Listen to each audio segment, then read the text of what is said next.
John 13, 35. I love what he says is that he says and this is in the Passion Translation, but it's pretty close to many of the other translations. It says, "For when you demonstrate the same love that I have for you, by loving one another, everyone will know that you're my true followers." And in other translations, it says basically the same thing, is that when the world will know that you're my true followers when you love each other like I love you. And I think that is absolutely beautiful, obviously, and we've probably all heard it. But I think about, a lot of people go, "Oh man, it's our love and it's how much we love and all these things that's going to distinguish us." But I think there's a measure that it's not only how much we love, but it's the way that we love, right? That what differentiates us from the world is not only that we have so much love, but actually that they will be so surprised by the way that we love. And they will know that it's God because nobody else loves like we do. And nobody else treats people the way we do. And nobody else is able to have the kind of relationships that we have. And that's actually what's going to surprise them. Because Jesus related to his disciples in powerful ways all the time. Right? He never related to them on the level that they wanted to live. Right? Jesus never said, "Hey, all right, you want to be mad and angry and dishonorable? Okay, I'll meet you there." He always said, "No, I'm only going to communicate to you on the level of your identity." And so he actually called them, in the way that he loved them, he called them into greatness. Right? Because they said, "Hey, who's going to be the greatest in the kingdom," right? And who's all this stuff. And he never actually told them that their desire for greatness was bad. He just redefined what it looked like. And so when he spoke to them and loved them and taught them, he actually challenged their dysfunction and empowered their weakness and made them powerful in him and able to live differently. The way that he loved them actually changed them to become powerful people and to walk out and live differently. And I say that the world deserves an encounter with the person of Jesus through us, right? And that's in every facet of our life. Because Jesus says that I'm going to live inside of you and that you are going to reveal me to these people. And so every single time somebody encounters us, they deserve an encounter with the person of Jesus. So if a sick person encounters us, they should leave healed. If a hurting person encounters us, they should leave built up, restored, and made free. Right? Whether it's emotionally, physically, mentally, spiritually, any of these things. Did a single person encounter Jesus and leave the same way? Right? Did a single person, the only people that didn't leave changed were the religious folk. They're the only ones that were unable to be changed because they would become hard to him.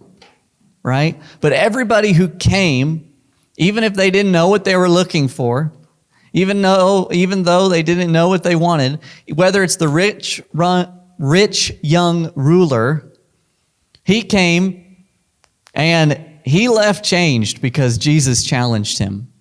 Jesus knew exactly where his heart was, and he left changed. Now, did he change in the positive way that Jesus has said, "Hey, go sell all of your stuff and follow me"? And the guy goes, "Oh man, I own a lot of stuff." And he left very sad, right? But he still encountered the person of Jesus and was challenged in his dysfunction and was also called into the greatness of his identity. So every time somebody encounters us, I was thinking about this week, how important it is that we decide, I want to be the encountering person. I want to be a walking encounter. That when people meet me, they meet an encounter with Jesus, that they can't leave my presence the same. Not because I am so amazing and great, but because inside of Jesus, of who he is, living inside of me, and me being a conduit of his works, his acts, his thoughts, his emotions, and his feelings towards people, that I actually transfer that onto them.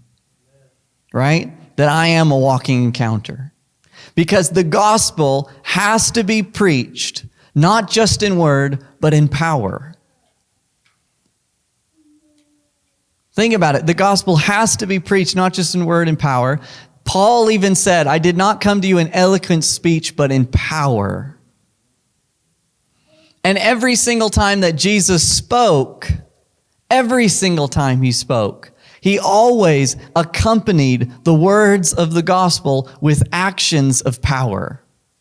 The manifestations of his Spirit were of power every single time he spoke. What he was showing was this kingdom, what I'm telling you about, is always in power. And I am telling you that you can change the way that you live, you can change the way that you act, you can change the way that you think, and I can change your physical body, I can change your situations because I am powerful and I want to give that to you.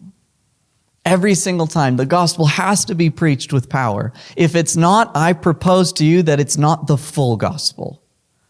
Because if it's not the gospel that says that impossibilities are possible with God, then it's not truly God's kingdom.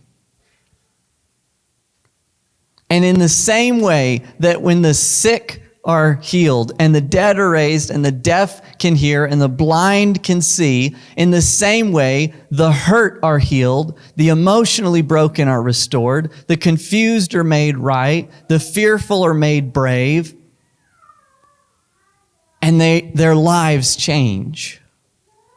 So I propose to you that not only is the gospel in the kingdom of power, the power that we see in the Bible, that Jesus said, greater works where you walk in than even I did, but also it is the power that you can live as a powerful person and you can love differently than the world can love. That you can actually relate to people on a healthy level. That you can actually live with different perspectives and thoughts towards people than the rest of the world does. You're a powerful person in every area of your life.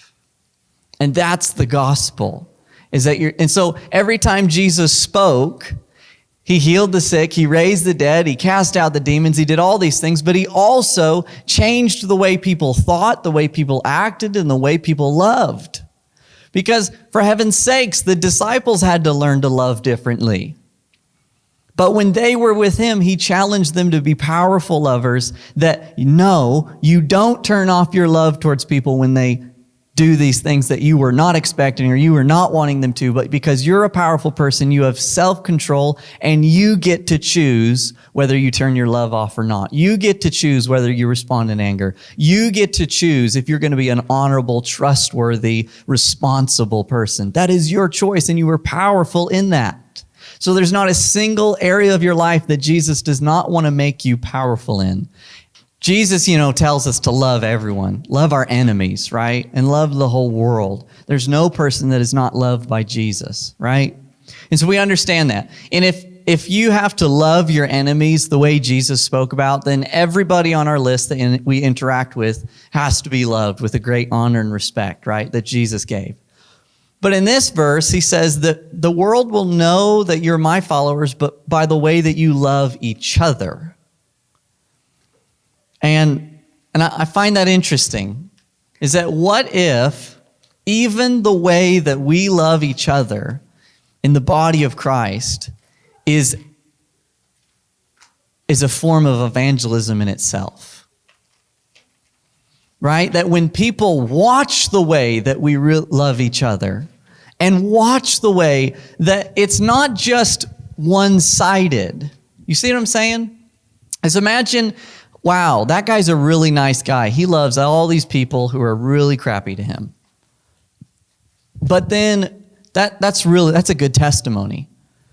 But what's also an amazing testimony is, well, these two guys respect and honor and love each other like I've never seen anybody do that.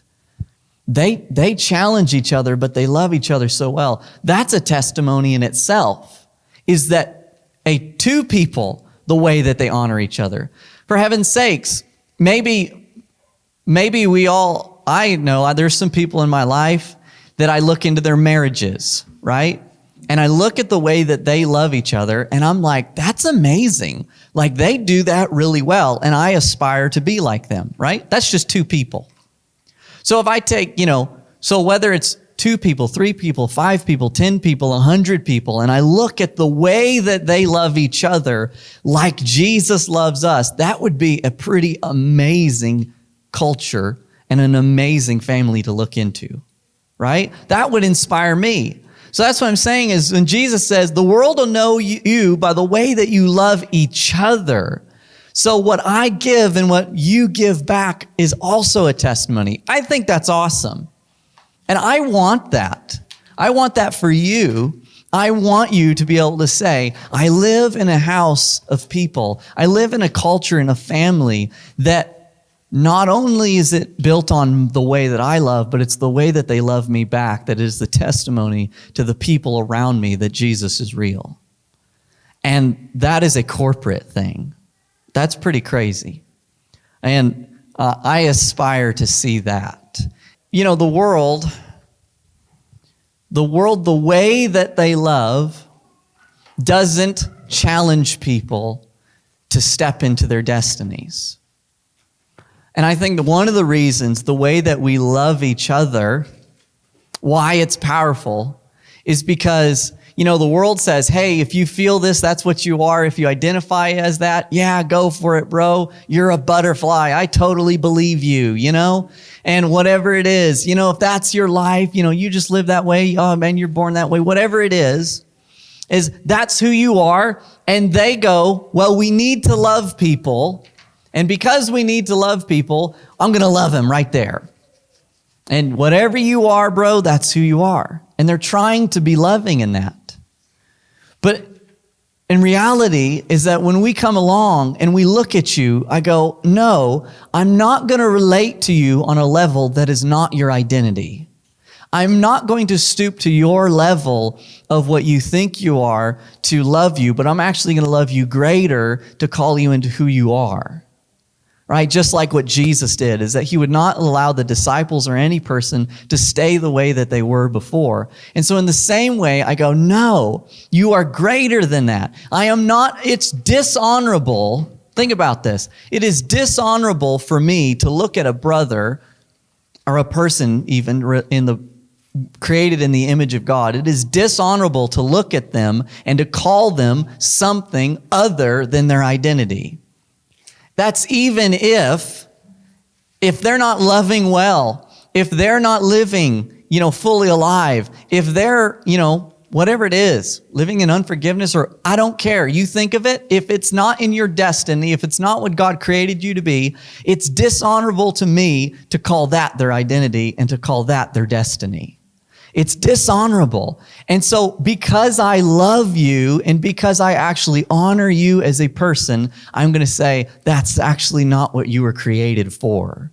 You were created for greater. I'm not shaming you, dude. I'm actually telling you that you're better than that, right? So if I truly want to be an honorable person, and honor is not something that's just, you have to give me honor. Honor is something that you decide to give to people. And if I decide to give you honor, I'm going to honor you in every word, action, and thought towards you, right?